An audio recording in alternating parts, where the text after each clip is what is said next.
This is a quick video just to let you all know that we've gone through the next part of the time jump. Another 10 years have gone by, and so now we're 20 years into this time jump. This is going to be a short informational video just about what's changed since the last one I posted of these back in August. And you'll know some of the developments that have happened in different leagues people have been doing. And also you can check out the new political map that I posted and see how nations are changing and what's going on in all those different regions. So the main thing to know is that there's a big kind of upsurge in nations kind of moving out and taking over area as they can. There's been some big shifts in the political landscape, and looking at the map, you'll be able to see some of those.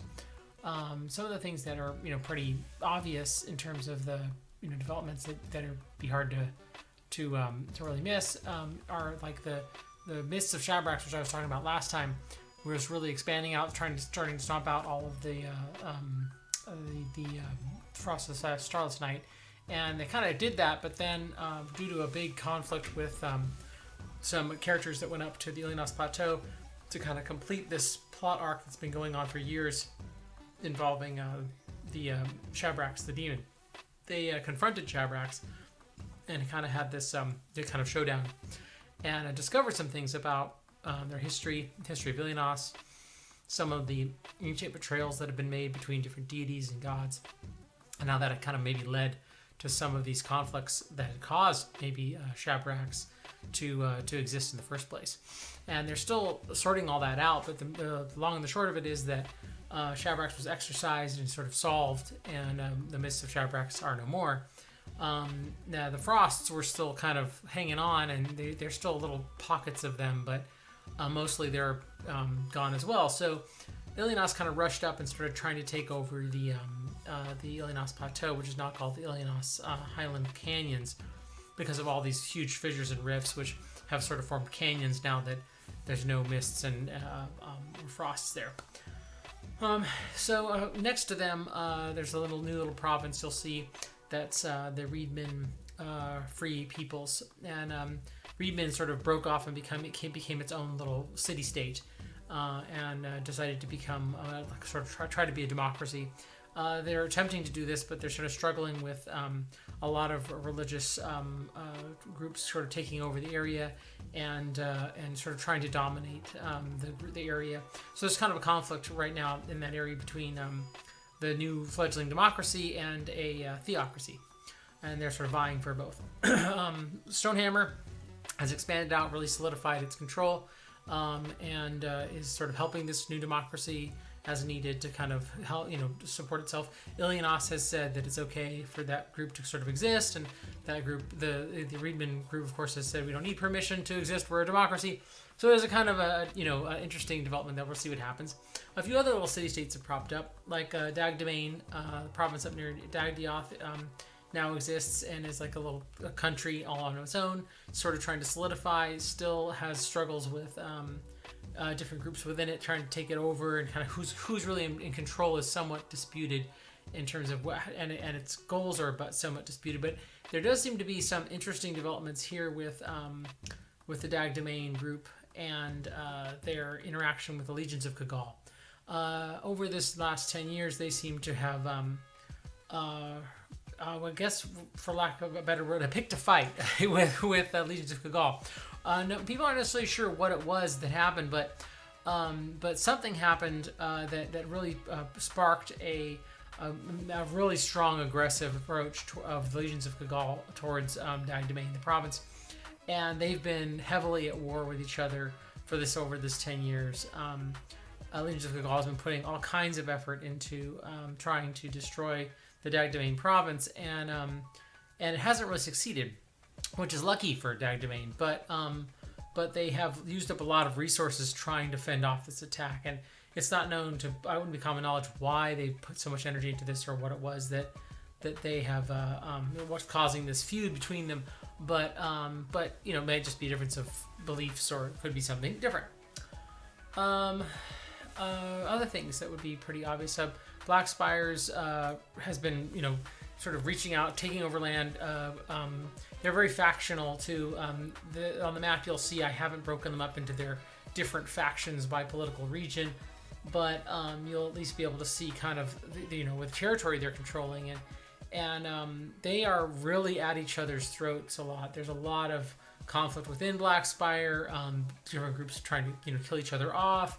There's some groups that are sort of keeping the philosophies of Blackspire alive the best they can, but there's going to be a lot of energy put into trying to keep Blackspire from kind of imploding if it doesn't this year, and then over this next set of time jumps. You'll see also that Ion kind of expanded out, took over some areas that people had been working on getting them back through some of the Wednesday League and Club Adult League. The Wildwood is now not really considered part of E&I anymore. It's sort of solidified as its own province, maybe. So that's a development too. In terms of what's actually there, it's different. People see mountain ranges and they see forests. Sometimes they can see oceans and things from different vantage points, but it's usually different. So geographically, it makes no sense at all. So mostly it's just left as the Wildwood for now, because it wouldn't, map-wise, it wouldn't make any sense if anything was there. Andy and Ion expanded out, took over some areas after one of the plague zones to the north of them was destroyed by a group of adventurers. That was really great for them. Geb has taken back over its whole island. Sorconia survived a massive attack by the Wizard Trade Order, but Wizard Traders was losing so much steam because of all the work that we did with the fighting the Sorter's Chain. That's managed to go okay. Overall, Slodlin expanded out. Most places seem to be going pretty well. So now we're onto the more troubling side of things, and I'll try to keep it short. So plague zones. Some plague zones have done some strange things. If you look at the map, you'll see that some of them have changed their behavior. It's obvious from the maps that their behavior has changed if you just look at how they're placed. Some of these very, very, very tight, sort of focused plague zones that don't make geographical sense. They make more sense from a geometric sense, and that's sort of odd and disturbing, I think, to people. People put a lot of energy into trying to figure out what was going on with plague zones and counter them. And that seems to have gone well at first, but what seems to be developing right now over this next 10 years is that there's been kind of a systematic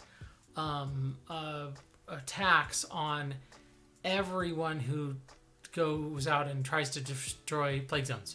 It seems that somebody was keeping tabs on who was fighting the plague zones, and all those people have had Morganti assassination attempts, or maybe successful attempts made that will have to be run on them.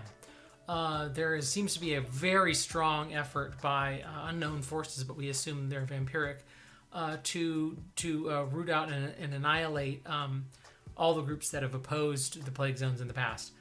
So this is a really rough time for those groups, and it seems to be even like covert and secret groups that thought maybe that they were not known by the plague zones have had these attacks happen and are, we're not sure whether they're even still in existence at this point, given the nature of those attacks. So that's pretty serious news. To wrap up, you should be, noting that there is still a little bit of the Frost and Stars Night kind of in one little corner, so they still exist as an entity. The main thrust of what's going on in the world seems to be a very pronounced sort of power shift or power grab by an unknown force that seems to be attacking mainly a Pinnacle School, any mages of any high level like Astengrad Rebels, and anybody of any sort of elite groups, and sort of grabbing them up or annihilating them. That seems to be the main thrust. Is sort of not an attack on magic, but a power grab on magic. All right, I think that's enough, and I'll see you when I see you. Have a good one.